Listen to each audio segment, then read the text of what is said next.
wag nyo akong patayin. Dahil kung papatayin nyo ako, lalabas ang buong katotohanan ng mga ginawa ninyo sa DPWH. Tanong niyo po, bakit ako maaring hindi makarating sa Blue Ribbon Committee hearing kahit na ako po ay nakatanggap na ng imbitasyon? Dahil marami nga pong nagsasabi na huwag kang magsalita at baka kung ano pang magyari sa iyo. Kaya ang mga files na hawak ko ay nasa mga USB. At kung may mangyari man sa akin, lalabas ang buong files na hawak ko. Kaya makakaasa po ang publiko na malalaman nila ang katotohanan patungkol sa budget ng DPWH at sa mga proyekto ng DPWH kahit may mangyari sa akin.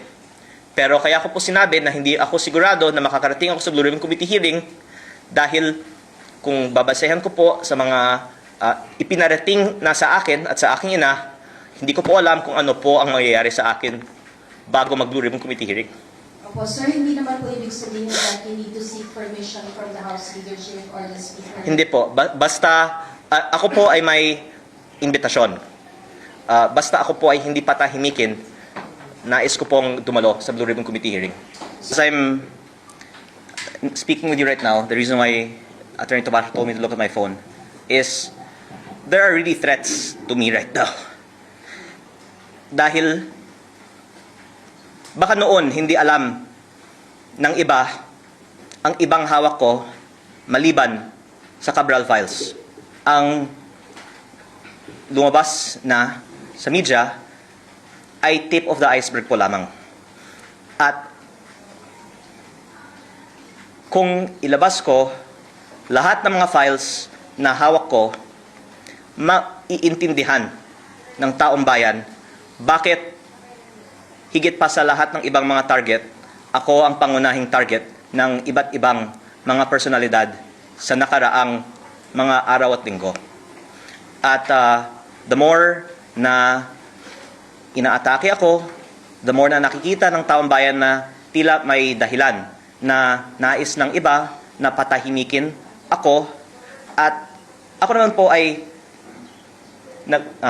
nakikinig sa payo ni Senator Ping Lacson na wag bara-bara, kaya yung mga hawak kong ebidensya higit pa sa Cabral files ay hindi ko inilalabas.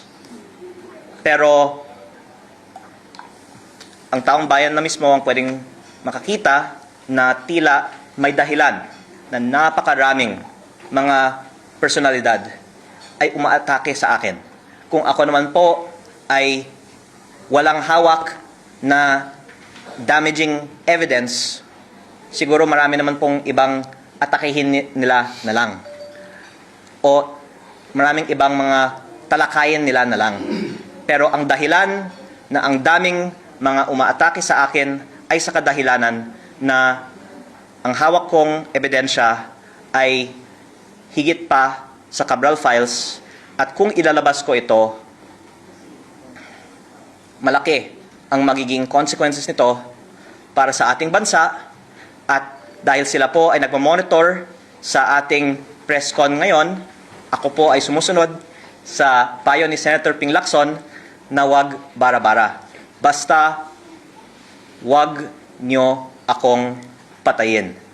Dahil kung papatayin nyo ako, lalabas ang buong katotohanan ng mga ginawa ninyo sa DPWH.